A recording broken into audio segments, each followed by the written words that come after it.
I remember looking at the loot train attack. I said, this is bigger than Bob. And David and Dan said, how can it be bigger than Bob? I said, it's bigger than Bob. It's definitely got a bit of that Western feel, but then you throw dragons in on top of that, and it makes an incredibly complicated one to shoot. It's like a time travel movie where, like, what if somebody had an F-16 that they brought to a medieval battle? There you have Daenerys Targaryen unleashed for the first time in Westeros, and she is going to show them what she can do. With every time that something goes wrong, more Targaryen comes out, more fire comes out. So she starts to take matters into her own hands.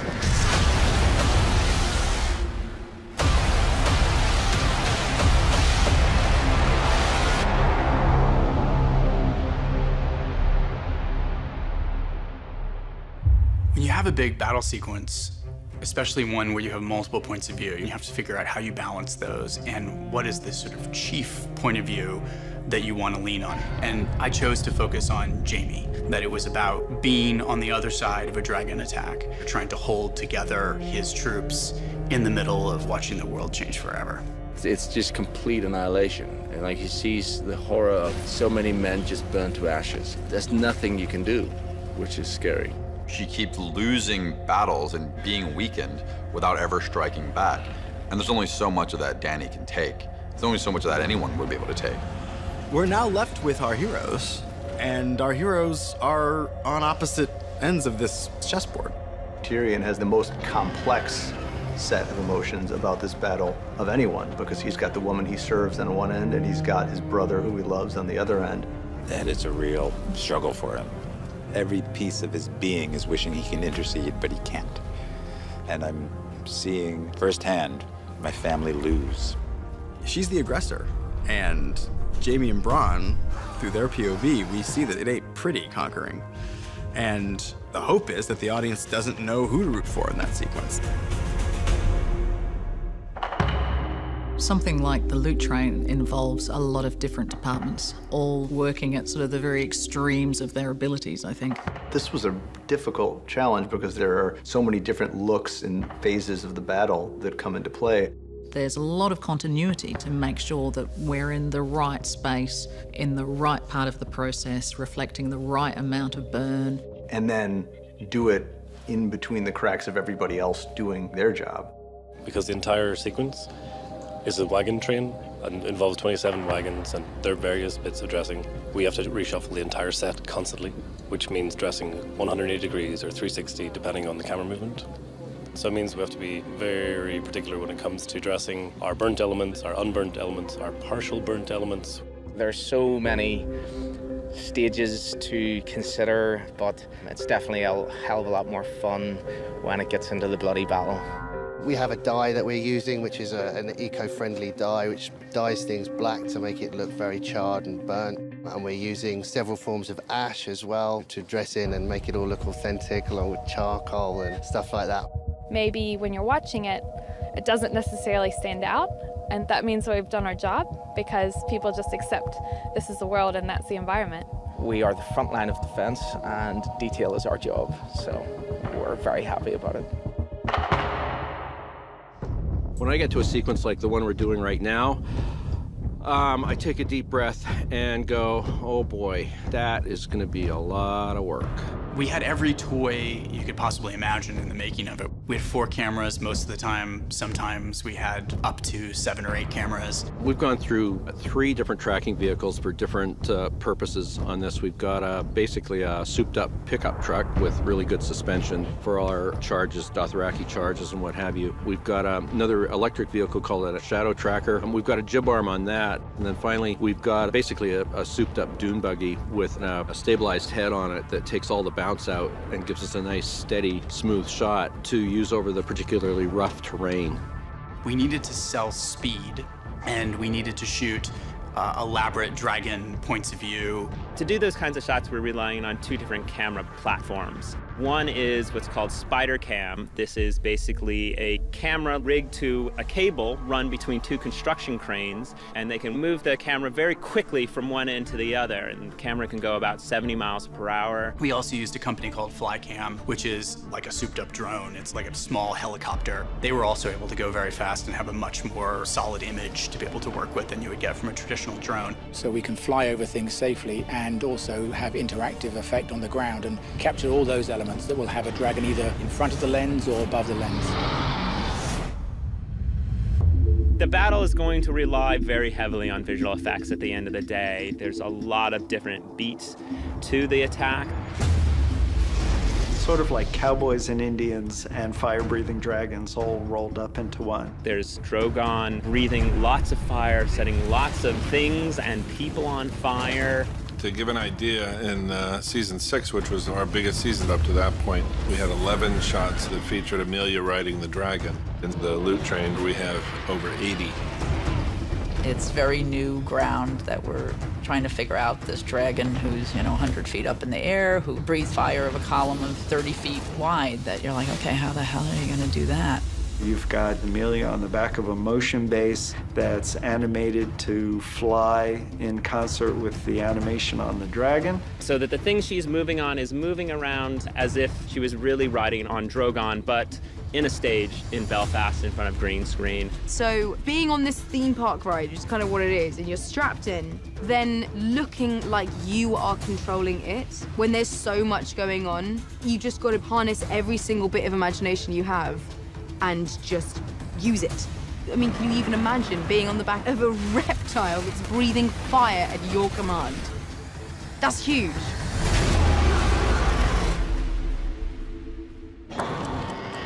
One of the most complicated shots was this strafe run where the camera's over the back of Dany as she is blasting the shit out of this line of Lannisters and loot train carriages. We had to have Spider Cam fly a camera in real time and in perfect sync with 100 feet of ground explosions that are huge. Sam is our effects guru, and he's kind of a madman in the best possible way. And, one of his responsibilities is setting things on fire. Which he's really good at. The strafe run was 150 feet long, and it had 15 rows of charges. We tested it in Madrid back in August. We only tested a short section of it, minus the cuts, because we were still making those.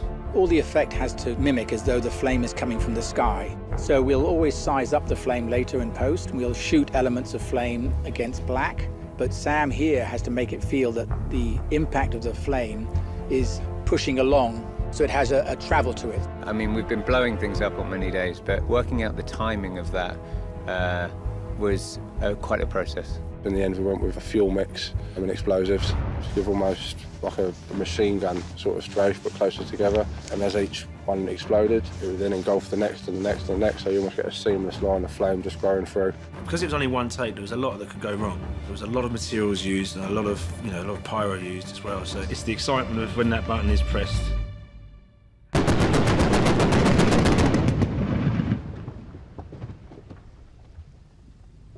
It's the euphoria you feel afterwards. Knowing the hard work that's involved, it all comes to that point.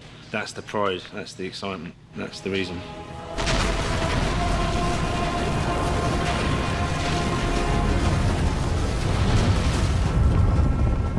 George Martin's often said that the Dothraki are kind of an amalgam of American Indian tribes and the Mongols.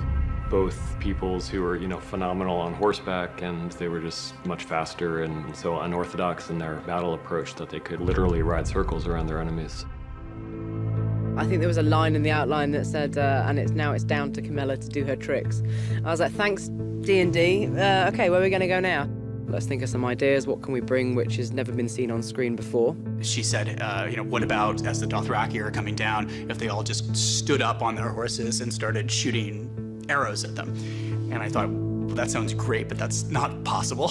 She said, no, it is. We build these special stirrups and we can do it. So I sent a team out here with the horses, and they started rehearsing the action and shooting a previs, which was then sent back to Northern Ireland, and then we could start putting that in front of people. You've got almost a metal shoe that you put your foot into, and then you have one foot on the side of the horse and the other foot on the top of the saddle. So we have these guys standing up, and, you know, we're endeavouring to try and, you know, create something that somebody hasn't seen before.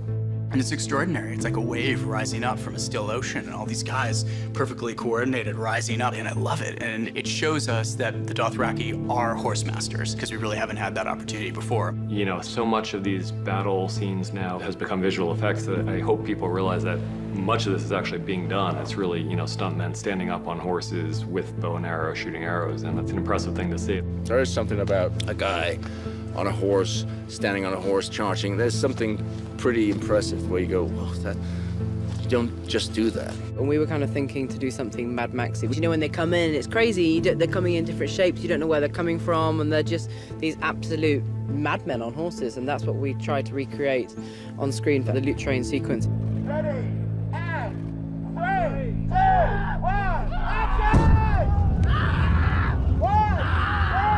This battle was the most fire-intensive one we've had. We burned more stuntmen than has ever been burned in a single shot and in a single sequence. The dragons have grown. You know, they're the size of a 747 now. So you'd think then that the amount of people they burn in one go would increase. We have potentially the most burns, full burns ever done on TV history, which is burning 20 men in one shot, which we have coming up. And there was a few raised eyebrows when I suggested 20. And it wasn't just because it's a record, although it is. It was because we just needed to see the scope of what was happening. So that was quite a challenge. The difficulty with 20 people is just that you ramp up the safety aspect of it, because there's more people in harm's way, there's more that can go wrong. That was quite nerve-wracking for many reasons. Obviously, when you have that amount of people collected and they're all on fire, you get a lot of heat gathering in the center. So I was really concerned about the guys in the middle. And I wanted to make sure that we get the guys on the outsides as far away from the guys on the inside as quickly as possible. We're using Tamar poppers. This basically like a camping cylinder, and we put it inside a metal cage so that the shrapnel won't hurt anybody. And we basically put a pyro charge on that, which explodes the gas popper, creates a 15-foot fireball. And we put one of those with each performer. It just means that when you light them, they really light. During this whole process where you're on fire, you do have to hold your breath, and that's the key point, is to keep your heart rate down so you can hold your breath throughout the whole scene. Riley's big on making it as calm as possible, you know. If someone's on fire, you know, it's quite a high adrenaline thing going on, and saving your breath is very important, so you've got to be calm. You know, we are a show that doesn't sit on our laurels, so we do try and top ourselves each year, although we seem to make it more and more difficult for ourselves as we go on. There's just a fear factor, of course, that we see a man on fire, never mind 20 guys in one go. It's scary.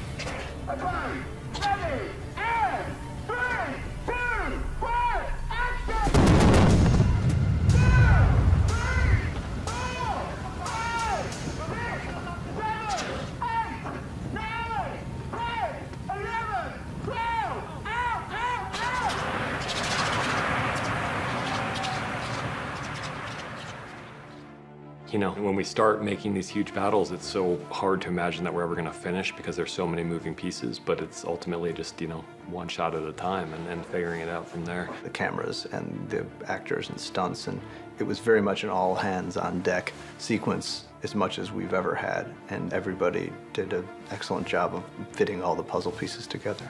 This is big cinema, and to get to work in all those genres all rolled into one fantastic world, that's the part I like. You never know what they're going to throw at you. You know, last year we completed Battle of the Bastards, and it was like, oh yeah, how about this year? So it's good. They always up the ante, and I love that. It naturally gets bigger, this show. It just does. It's not me doing it.